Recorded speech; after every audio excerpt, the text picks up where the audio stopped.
लक्ष्मण महाराजांनी सांगितलं की मृत्यू चुकत नाही पण जन्म चुकतो. लक्ष्मण म्हणे घ्या हो.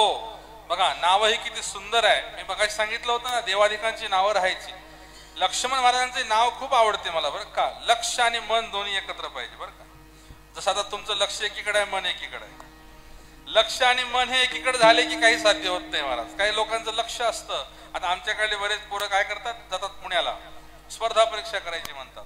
अमुक करायचं आणि टमुक करायचं. जागतिक योग दिन कधी आहे म्हणलं तर माहिती नाही महाराज म्हणतात. झालं हा आधुनिक काळामध्ये महायुद्ध किती झाले म्हणून तर 3 झाले का 3 झाले सांगतात काही लोक.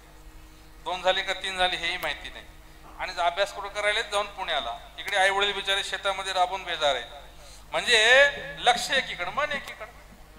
आम्ही जे लक्ष ते लक्ष साध्य करण्यासाठी तर मन लावावं लागते महाराज. आता हे सुंदर वादक आहे वादन करायला सुंदर गायन करायला त्यांना एक एक बोल 8-8 दिवस नाही महिना प्रॅक्टिस करावं लागते महाराज. तर सुद्धा नीट येईना.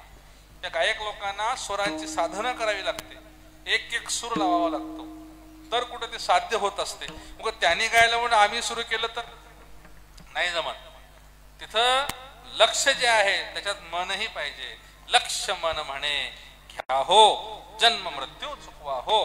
हे या अभंगाचं सार आहे. हा संत श्रेष्ठ लक्ष्मण महाराजांच्या समग्र 5,500 अभंगाचा सार म्हटलं तर वावगं होणार नाही. ते जेव्हा खामगावला तिथून ते साखरखेड्याला गेले जगद्गुरु प्रसिद्ध महास्वामीजींचा त्या मठात त्यांनी 1-2 दिवस नाही 22 वर्ष वास्तव्य केलं. तेव्हा त्यांना कृपा प्रसाद मिळाला आणि त्यांनी एवढे विपुल असे अभंग निर्माण केले. कदाचित याच्याहून अधिक असतील असं म्हणतात साखरखेड्यामध्ये की घेतला कोळसा की भिंतीवर सुद्धा लिहून काढायचे एखाद्या 4 ओळीचा अभंग. म्हणजे भिंती सुद्धा रिकाम्या ठेवल्या नव्हते महाराजांनी मठाच्या. इतकं म्हणे ते तर आज 5,500 सापडल्या पेक्षाही तो अजून मोठा खजाना असला पाहिजे किंवा अजून अभंग असले पाहिजे.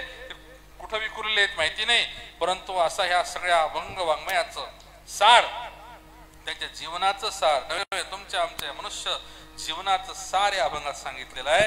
असा हा अभंग सोडवायला इतकाच अवघड आहे. बघा संप्रदाय